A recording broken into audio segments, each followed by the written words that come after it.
Police লাইনে support staff হিসাবে, কিন্তু থানাগুলোতে যেখানে জনগণের সাথে যোগাযোগ সেখানে পাবলিক রিলেশনস অফিসার হিসাবে।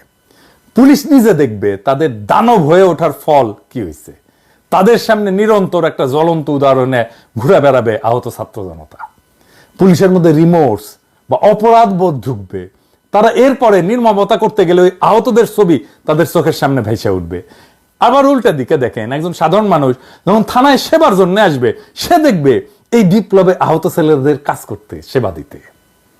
স্বাভাবিকভাবেই জনতার হৃদয় আর্দ্র হবে, পুলিশের প্রতি তার কঠোর মনোভাব পরিবর্তিত হবে এবং জানবে আহত ছাত্র একজন পুলিশ।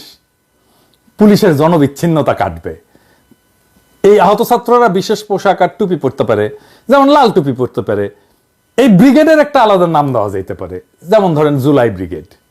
ভেবে দেখেন, দাঙ্গা পুলিশের অপারেশন হয়ে যাচ্ছে কোথাও, আর দাঙ্গা থামাইতে